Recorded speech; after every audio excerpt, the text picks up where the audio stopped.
It was a quiet evening in a small Earth town, far from the shining cities and busy people. The wind moved softly through the broken fence and the sky looked heavy, as if it was hiding a storm. Inside a small house near the edge of the woods lived Ethan Cole, a single father who had forgotten what peace felt like. His hands were rough from fixing machines and his eyes carried the sadness of a man who had lost too much. He worked as a school janitor by day and by night he just sat alone, fixing small things that didn't need fixing, only to stop himself from remembering her. His wife, Mara, had disappeared 5 years ago. Everyone said she was gone for good, maybe lost in an accident, maybe she just ran away. But Ethan never believed that. Something about her disappearance never made sense. She was a scientist who studied stars, and the night she vanished, the sky above their house flashed with blue fire. Since that night, Ethan lived with silence, raising his little daughter until she too went away to study in another city. The house now was just full of echoes. It was late, almost midnight, when Ethan heard it. Knock, knock. He froze. The sound was soft but clear. 2 small knocks. He looked at the door, confused. Who would come here this late? He turned off the small lamp on his desk and listened again. For a moment, there was only the wind. Then knock, knock, knock, this time faster, more desperate. Ethan stood up slowly, heart beating faster. He took the old flashlight from the drawer and walked to the door. His boots made slow, heavy sounds on the floorboards. When he reached the door, he hesitated. Something inside him said this wasn't normal. But curiosity and worry won. He unlatched the lock and pulled the door open. The cold air rushed in, and what he saw froze his blood. 2 small figures stood there, no taller than children. They were covered in silver-gray dust, their skin faintly glowing under the porch light. Their big eyes, bright like stars, looked up at him, full of fear. They wore strange, thin suits torn at the edges, and their small hands trembled. Please, one of them said in a soft, trembling voice. Please help us. Ethan blinked, not sure if he was dreaming. Their faces were human-like, but not quite. Too smooth, too pale, too perfect. Their hair shimmered faintly blue. He took a small step back, gripping the flashlight tighter. Who are you? He asked slowly. What are you doing here? The smaller one looked at the other as if asking for permission. Then the taller twin lifted her hand. A faint symbol glowed on her wrist. A name written in earth letters. Mara Cole. Ethan's breath stopped. His hand shook. His wife's name. That exact handwriting. He stared, unable to speak. Where did you get that name? He whispered. The twins looked at each other again. Then the smaller one said softly, She told us to find you. She said you would protect us. Ethan's heart pounded so loud he could barely hear the wind anymore. He wanted to believe it, but his mind refused. That's impossible, he said, his voice breaking. Mara is gone. But before he could finish, the taller twin stepped closer, her eyes shining with tears. She's not gone, she whispered. They took her, and they'll come for us too if you don't hide us. Ethan felt something heavy settle in his chest, fear mixed with hope. He looked beyond them, scanning the dark road, but there was nothing. No cars, no lights, just the sound of night insects and wind through the trees. He opened the door wider. Get in, he said quickly. Before someone sees you. They ran inside, small footsteps echoing on the wooden floor. Ethan locked the door behind them and drew the curtains shut. He turned to them, breathing hard. You need to tell me what's going on. Who's coming? What do you mean they took her? The twins stood close together, their glowing eyes darting around the small living room as if afraid of the walls. One of them said, We escaped. They'll track us soon. But she told us. She told us to find the man who fixes broken things. Ethan froze again. That was what Mara used to call him. Outside, the wind grew stronger and thunder rumbled far away. Ethan didn't know what was happening, but deep down something told him this was real.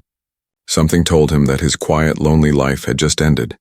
He looked at the twins, fragile, strange, and yet so familiar, and whispered, You better start explaining everything. Before that thunder turns into something worse. The twins nodded. But before they could speak, the lights in the house flickered once and went out completely. The room fell into darkness. And outside in the woods, a strange humming sound began to grow, deep and mechanical, like an engine from another world. Ethan stood still, heart pounding, knowing one thing for sure. That knock on the door had changed everything. Darkness filled the small house. The sound outside grew louder, a deep humming like a storm made of machines. Ethan's hands shook slightly as he lit an old oil lamp. The golden glow spread across the room, revealing the two alien twins huddled together on his couch, their eyes reflecting the flame like liquid silver. "Talk," Ethan said quietly, his voice steady but tense. "Tell me who you are, and what this has to do with my wife." The taller twin, the girl, looked around as if checking for hidden eyes. Then she spoke, her voice calm but full of sadness. "My name is Lyra. This is my brother Kay. We came from a place called Vorthis Prime, but we weren't born there." Ethan frowned. "What do you mean, not born there?" Lyra hesitated. Her small hands twisted in her lap. "We were created," she said softly, "made from something that didn't belong to their world. From memories. From her." Ethan's heart skipped. "From Mara?" Kay nodded slowly. "They called her the donor. She was the first human they captured for the Memory Project." Ethan stared at them, completely still. The Memory Project, and he had heard that name before. A rumor whispered among soldiers during the last Earth-Vorthis conflict. It was said the aliens had found a way to grow intelligence by stealing human emotions, but it was only a myth, or so he thought. Lyra looked into his eyes. "They used her mind to build us. Her thoughts, her voice, her feelings. We can remember her dreams even though we've never met her." Ethan's throat felt tight. He turned away, pressing his palm to the wall, trying to think. "You're saying my wife's memories are inside you?" "Yes," Kay said softly. "We were supposed to be weapons. Human empathy turned into logic. But she changed us before she died. She told us about you, about Earth, about the man who fixes broken things." Ethan's knees weakened. He sat down slowly, staring at the twins as if seeing ghosts. His wife's face flashed before his eyes, her laugh, her voice, her promise that she would come back. And now, after 5 long years, these small beings stood before him, carrying pieces of her soul. "Why come here?" Ethan finally asked. "Why now?" Lyra's gaze darkened. "Because they found out what she did. They erased every trace of her from their records. But not us. We escaped before they could destroy us too." Outside, the humming faded for a moment, replaced by silence. The air felt heavy, as if the world itself was holding its breath. Ethan leaned forward. "How did you escape? How did you find me?" Kay touched the glowing mark on his wrist, the one with Mara's name. She left coordinates inside the mark. Hidden data, invisible unless seen by human eyes. "We followed it." Ethan ran a hand through his hair, still trying to believe. "This is insane," he whispered. "Why would she do this? Why make you?" Lyra's lips trembled. "Because she knew the truth," she said. "The Memory Project wasn't about peace. It was about control.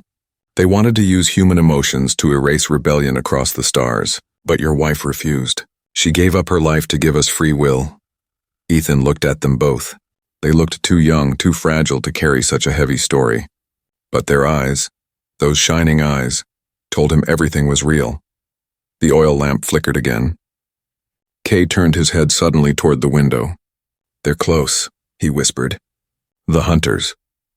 Ethan stood quickly, his old instincts coming back. He went to the window and peeked through the curtain. For a second he saw nothing, just the dark road and empty forest. But then a flash of red light blinked between the trees. Another flash, moving fast. "They found you," Ethan said, voice low. Lyra stood, her small hands glowing faintly blue now. "They can track our biosignature. We can't stay here." Ethan turned toward the hallway, thinking fast. There's a cellar below the kitchen. It's not connected to the power grid.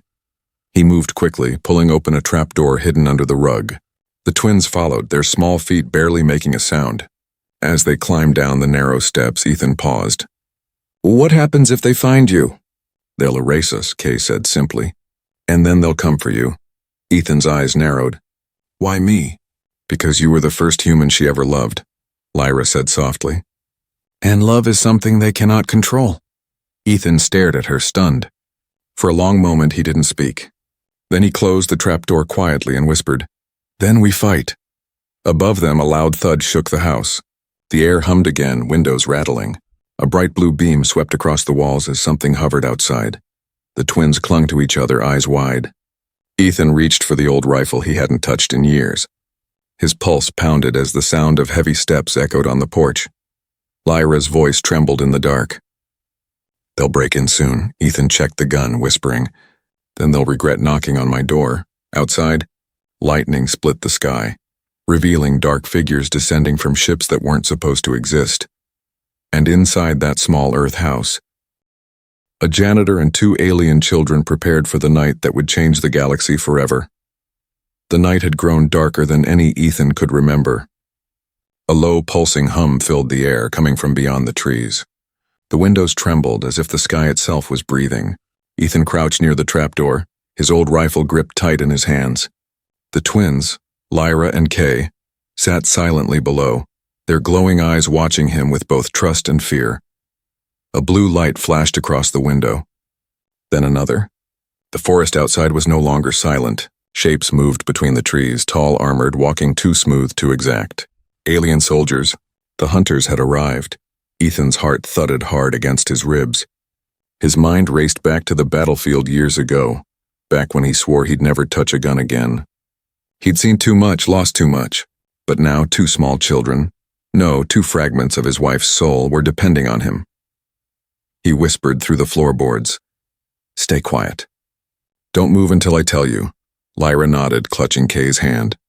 "They'll use scanners," she whispered back. "They can sense our energy. But your walls are blocking them. For now." Ethan took a deep breath. "Then I'll make sure for now lasts longer." Outside, the hum deepened into a heavy roar. A bright light cut through the forest, scanning the ground like a blade. One of the hunters raised a metal arm, pointing at the house. Ethan's stomach turned cold. They had found them. He crouched near the front door, his muscles tense. The wooden floor creaked under his boots as he moved, slow and silent. The oil lamp's faint glow flickered, casting long shadows over the walls. He reached the window just as a beam of blue light swept past. For a heartbeat, he saw their faces, silver helmets, smooth armor, and eyes that burned like electric fire. A voice boomed through the air, mechanical and sharp. "Human structure detected. Surrender the prototypes. Resistance will result in termination." Ethan's jaw clenched. "Prototypes," he muttered. "They're kids." He loaded a round into his rifle, the metallic click echoing in the stillness. For a moment, memories flooded back. His wife smiling under starlight, her promise that love could survive anything. He breathed deep, pushing fear aside. Then came the first impact. A blast shook the door. Wood splintered. The windows cracked. Dust fell from the ceiling. Ethan ducked, rolling behind the table. Another blast hit, this time harder. The door began to buckle. He raised his rifle. "Not tonight," he whispered. The door exploded inward. 3 tall hunters stepped in, scanning beams slicing across the room. Ethan fired. The shot hit the first one in the chest. Metal sparked and the creature fell back, crashing into the porch. The others turned, blue fire glowing in their palms. Ethan fired again, hitting the light fixture. The room went dark. He dove behind the couch, rolling as a plasma bolt tore through the wall. The air smelled of burning wood and static. He crawled toward the trapdoor and whispered, "Stay down." Lyra's soft voice floated up from below, trembling. "You can't fight them, Ethan. They're too strong." He gritted his teeth. "Maybe, but I'm the one thing they don't understand." Another explosion tore through the kitchen. Firelight filled the hallway. Ethan swung around, firing through the smoke. One of the aliens fell, its armor sparking violently. Then silence. Only the hum of their ship remained just above the trees. Ethan's breath came fast, his arms trembling from recoil and adrenaline. He checked the window again, no more shadows moving outside. For now, they were gone, but only for now. He knelt by the trapdoor, pulling it open. Lyra and Kay climbed out slowly, their small forms shaking. Lyra's voice was quiet but urgent. "They will come again. They never stop until the target is erased." Ethan set his rifle down, rubbing his face. "Then we run. I know a place they can't track." "Where?" Kay asked. "The old observatory," Ethan said. "Up north. No power, no signals. I worked there once before the war." Lyra nodded. "We'll need to move before dawn. The drones will return when the sun rises." Ethan looked around his house, his home, the place he built with Mara, now half destroyed, walls cracked and air filled with dust. He felt something ache deep inside, but he also felt something else, purpose. He stood up and looked out the window one last time. The sky was glowing faintly red now, the color of war. "Get some rest," he said quietly. "We leave when the stars fade." The twins curled up near the couch, exhaustion overtaking them. Ethan sat beside the window, gun in hand, keeping watch.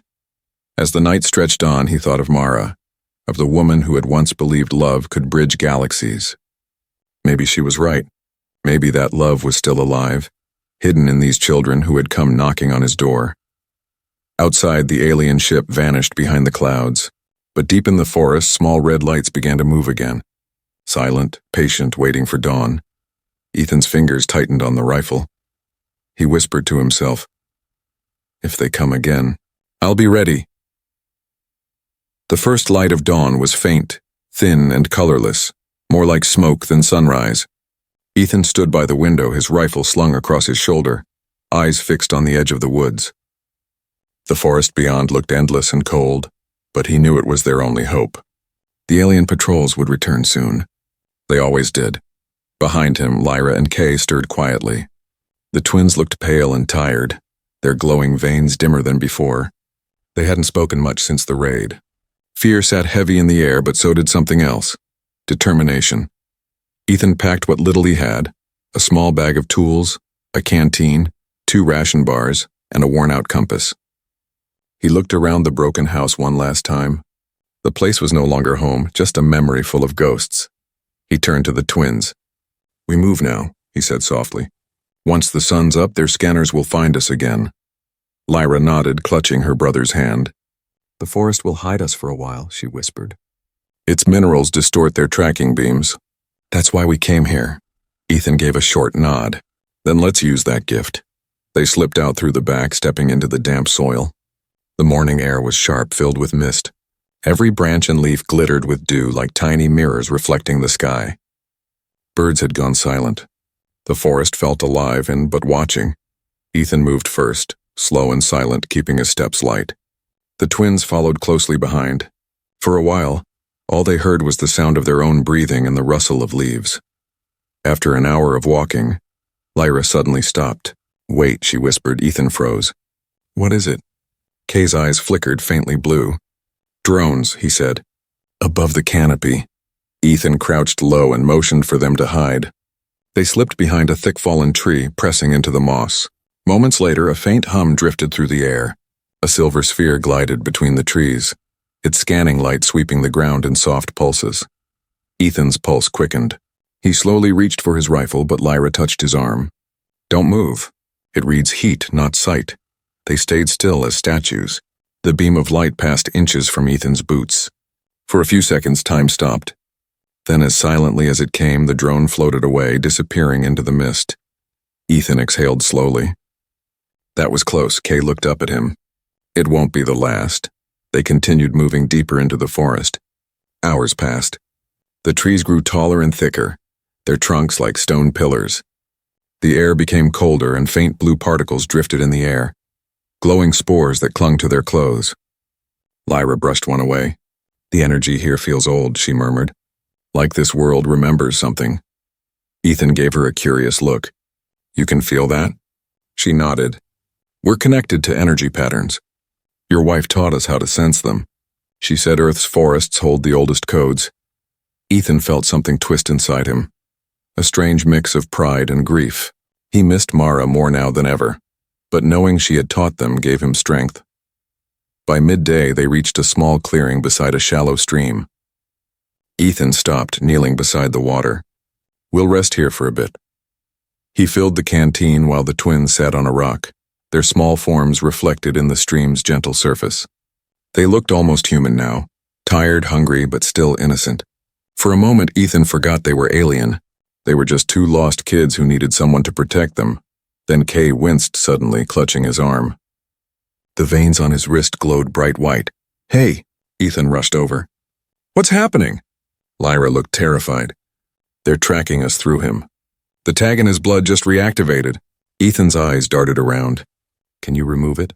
"No," she said quickly, "but we can jam it, if we find something metallic and grounded." Ethan thought fast. His gaze fell on an old power tower half buried in vines at the edge of the clearing, a relic from a forgotten age.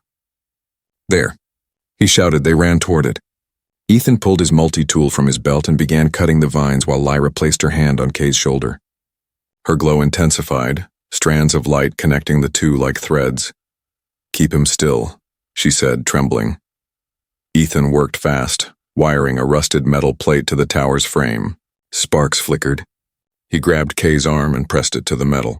A surge of light burst out, filling the air with a sharp crack. Kay screamed, then went still. The glow vanished. Silence. Ethan knelt beside him, breathless. "Is he—" Kay opened his eyes slowly and gave a weak smile. "It worked." Lyra hugged him tightly, tears shining on her cheeks. "The signal's gone," she whispered. "They can't trace us anymore." Ethan stood, scanning the sky. "Good, but we can't stop. We have to reach the observatory before nightfall." They walked again, slower this time. The forest began to thin, revealing distant mountains faintly glowing in the sunset. Lyra pointed to them. "That's where the sky speaks," she said softly. "That's where your wife sent her last message." Ethan's heart pounded. "You mean she was there?" "Yes," Lyra said. "And maybe," her voice still is. The sun dipped behind the trees, painting the world in gold and shadow. The air turned quiet again. Too quiet. Ethan felt something shift, like the forest itself was warning him. Then far behind them, the sky lit up red. "They found the signal burst," Lyra whispered. "They're coming." Ethan didn't look back. He just gripped the rifle tighter and said, "Then we run faster." And under the dying light of Earth's sun, a human father and two alien children raced toward the mountains, unaware that the truth waiting for them there would change the fate of every world that watched the stars. By the time they reached the old observatory, the sun had vanished, leaving behind a bruised violet sky. The building stood like a dying beast, its dome cracked, its walls swallowed by vines, and its once mighty telescope now leaning like a broken spear toward the heavens. Ethan stopped at the gate, breathing hard, staring up at what was once his second home. Years ago, before war and loss had turned him into a janitor, he had worked here beside Mara. They had studied stars together, dreaming about finding life beyond Earth. He remembered the laughter that used to fill these halls, the smell of coffee, the scribbles of equations she'd made on every wall. Now all that remained was dust and silence. Lyra touched the cold metal of the door. Her eyes glowed faintly. "This place remembers her," she said softly. "It still holds her frequency." Ethan looked at her, confused. "Her what?" "Her energy," Lyra whispered. "Your wife encoded herself into this place. She wanted it to guide you when the time came." Ethan's throat tightened. He pushed the heavy door open and the sound echoed like thunder. Inside, the observatory smelled of rust and rain. Broken computers lay scattered across the floor, and the glass ceiling showed the pale light of the moon. Kay pointed to the center of the room. "There," he said. "That's where it starts." At the base of the main telescope, an old control console flickered, just once, as if recognizing them. Ethan froze. The place hadn't had power for years. "That's not possible," he muttered. Lyra walked to the console, her small fingers brushing the surface. The moment she touched it, symbols lit up. Not human symbols, but alien ones, woven with Earth letters. Her eyes widened. "It's her code," she said. "Her final message is still here." Ethan stepped closer, his heart pounding. "Can you open it?" Kay nodded. "We can, but it'll attract attention. The signal is universal. Every channel will hear it." Ethan thought for a moment, then looked at the sky through the shattered dome. "Then let them hear," he said. "Let the whole galaxy know what they did." Lyra and Kay clasped hands. Their glow began to merge, blue and silver light swirling around them like smoke. The console responded, humming, lines of data flashing faster and faster. The telescope rotated on its own, its cracked lens pointing directly toward the stars. A voice began to echo through the chamber. Faint, familiar, human. "Ethan." He froze. That voice. It was hers. It was Mara.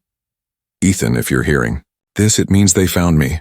The voice continued, trembling, filled with both fear and warmth. I couldn't escape, but I could leave something behind. These children, Lyra and Kay, they are my memory. My proof that love cannot be erased. Ethan felt his eyes burn. He stepped closer, as if trying to reach her through the air.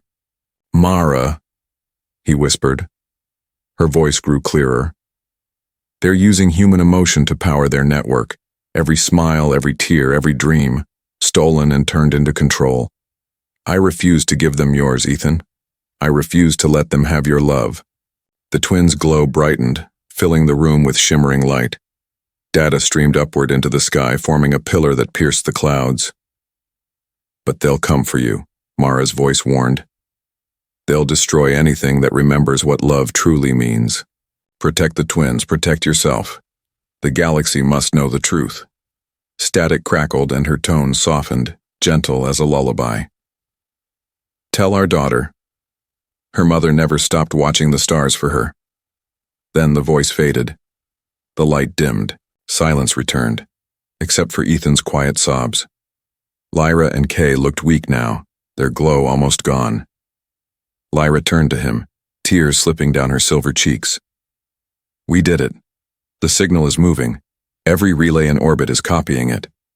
Ethan wiped his face roughly. You mean everyone will know? Kay nodded. Soon. But they'll trace the source. We don't have long before they come. Outside, a deep rumble shook the ground. The night sky turned red again. Dozens of ships appearing above the forest, descending fast. Ethan grabbed his rifle, his jaw tightening. Then we make this place our stand. Lyra tried to rise but stumbled. Ethan caught her in his arms.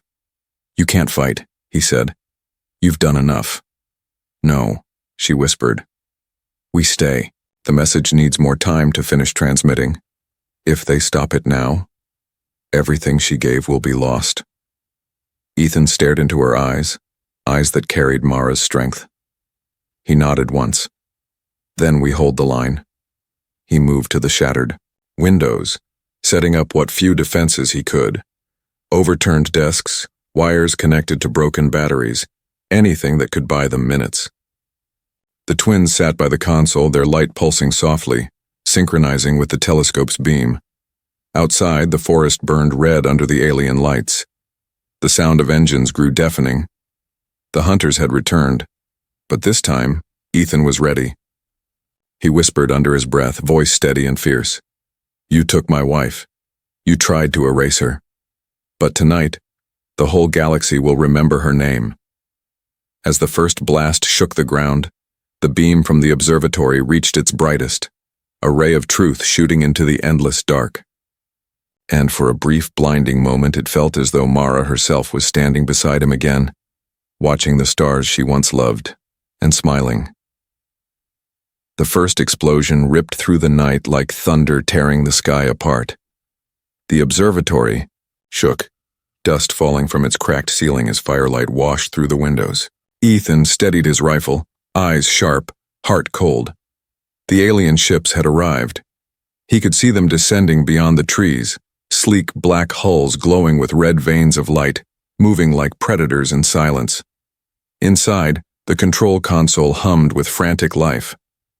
The beam shooting from the telescope had turned brighter, reaching deep into the heavens like a spear of truth. The signal was still uploading, Mara's final message spreading across galaxies. But it wasn't finished yet.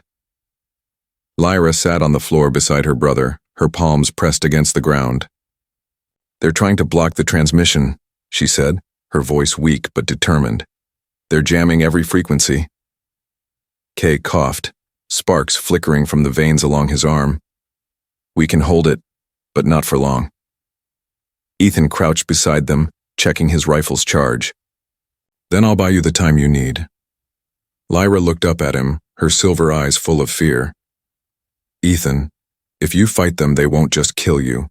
They'll erase you, from every memory system they control.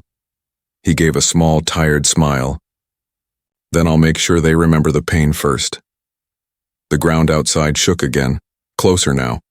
A moment later, the main doors burst inward, and a gust of wind swept through the observatory. From the smoke stepped the alien commander. He was tall and sharp-featured, armor glowing with crimson veins that pulsed like a heartbeat. His eyes were pale and merciless, like frozen moons.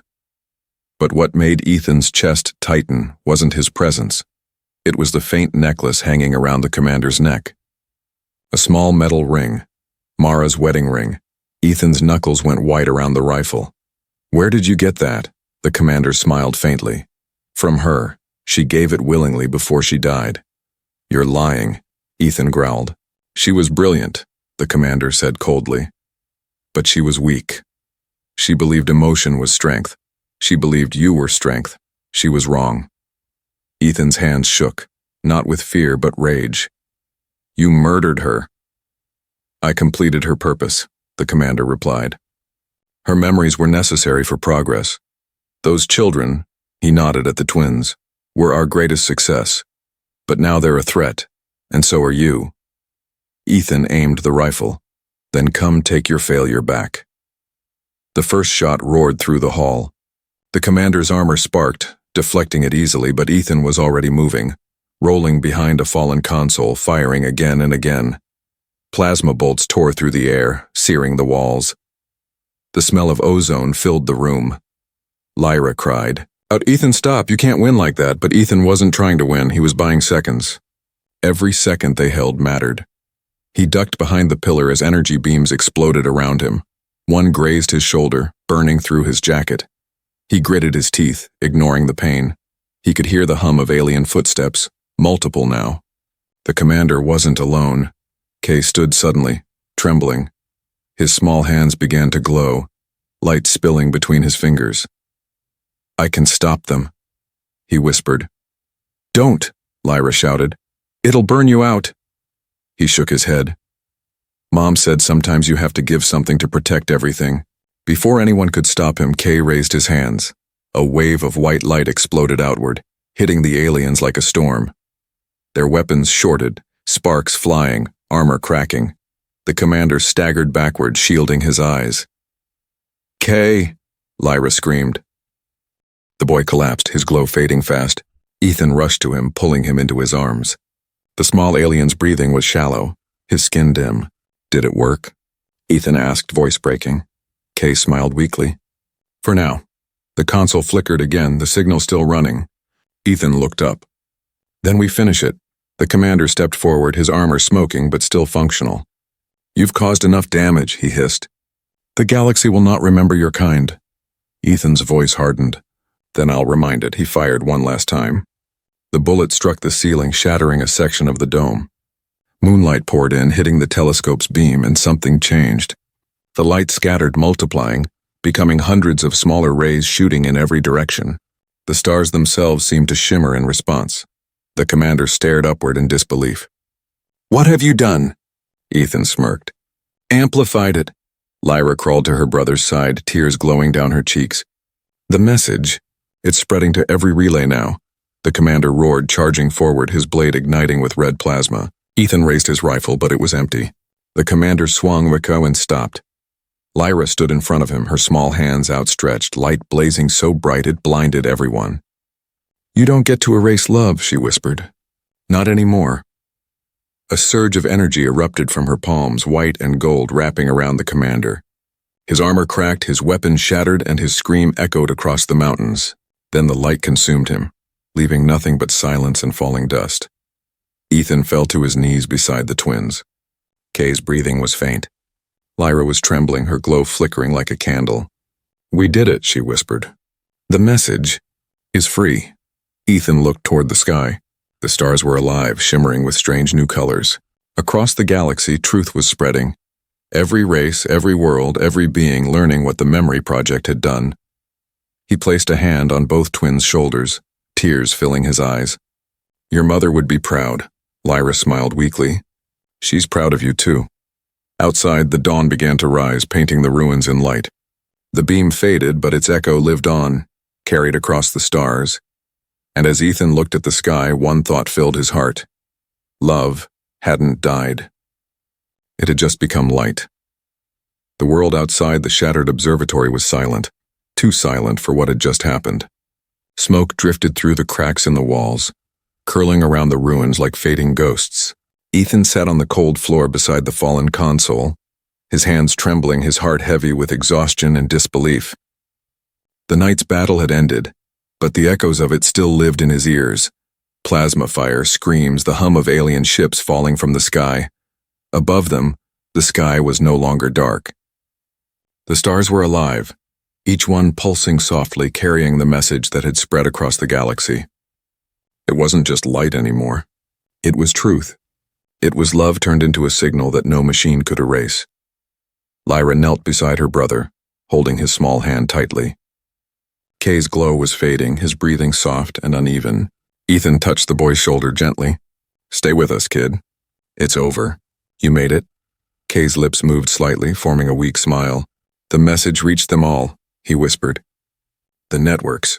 They're breaking. People are remembering." Ethan looked out the cracked window. In the distance, the alien ships that had once filled the sky were flickering. Lights dying, engines collapsing. Their power systems had depended on the memory program. Now that truth was out, everything they'd built on stolen emotions was crumbling. Lyra turned her gaze upward. "Listen," she said softly. At first, Ethan thought she meant the wind, but then he heard it. Faint whispers carried on the static of the stars. Voices, thousands of them. Human, alien, mechanical. All speaking together, confused, waking from a long sleep. "She freed them," Lyra murmured. "Your wife freed them all." Ethan felt his throat tighten. "And what about you two?" Lyra looked down at her brother, then back at him. "Our energy is tied to the signal. Once it stabilizes, we'll fade. It's how she designed us, as carriers, not survivors." Ethan shook his head sharply. No, you're not fading." "Not after all this." Kay smiled faintly. "You can't stop it, Ethan. We were never meant to stay." Tears blurred Ethan's vision. He gripped the boy's hand tighter, as if his will alone could keep them there. "You're part of her," he said hoarsely. "You're all I have left of her." Lyra placed her other hand on his. "And she's part of you. That's why it worked. The message only spread because love was still alive. In you." Outside, the wind shifted, scattering ashes into beams of light. The broken telescope began to hum again, faintly glowing gold this time, not blue. Ethan looked up as the entire observatory filled with soft, warm radiance. A voice, gentle, familiar, echoed from everywhere and nowhere. "Ethan?" It was Mara. Not through a recording, not through memory, but through something deeper, something alive. "You did it," the voice whispered. "You saved them. And you kept your promise." Ethan's heart nearly stopped. "Mara, is that really you?" "Only what remains of me," she said, her tone full of warmth. "But I'm proud of you. Of what you've become. And of them." Lyra looked up, tears glowing on her cheeks. "Mother?" "Yes, my love," the voice said gently. "You and your brother did what no one else could. You reminded the galaxy what it means to feel." Kay tried to sit up, reaching toward the light. "We did it, Mama," he whispered, his voice barely a breath. "We kept your promise." The light around him grew brighter, swirling softly. His small body began to shimmer, breaking into tiny particles that floated upward like dust caught in morning sun. "Wait," Ethan cried, clutching at him, but his hand passed through light. Kay smiled one last time. "Thank you for fixing what was broken." Then he was gone, his light joining the stars. Lyra pressed her forehead to Ethan's chest, sobbing quietly. Her glow too began to fade, her voice soft as wind. "Don't be sad. We're not dying. We're going home." "Home?" Ethan whispered. She nodded faintly. "Where memories live forever." Ethan held her until she vanished completely, her light scattering like silver fireflies into the morning sky. And then there was silence, deep, endless silence. He sank to the floor, staring out the cracked dome. The stars no longer looked distant. They shimmered like familiar eyes watching back. His wife's eyes. The twins' eyes. The same light spread across every world, now free. Hours passed. The first true sunrise broke the horizon, golden, warm, alive. The alien fleets were gone, their engines silent. Across the galaxy, systems were rebooting with one truth burned into their cores. Emotion was not weakness. Love was not a flaw. Ethan stepped outside the observatory, the cold air brushing his face. For the first time in years, the weight in his chest felt lighter. He watched as birds circled the quiet forest, their wings flashing through beams of sunlight. In his pocket, something glimmered. He pulled it out, Mara's ring. The necklace the commander had worn had survived the explosion. Ethan turned it in his hand, the metal warm against his skin. He smiled faintly, whispering to the air, "You always said love was stronger than light. Guess you proved it." He lifted his gaze to the heavens. The stars pulsed once and softly, like a heartbeat answering his words. Somewhere out there, his wife's message lived on, carried by every beam of starlight, a truth the galaxy would never forget. And as Ethan walked down the mountain path toward the sunrise, his shadow long and steady behind him, the story of a human father and two alien children became legend, the tale of how one man's love freed the stars themselves.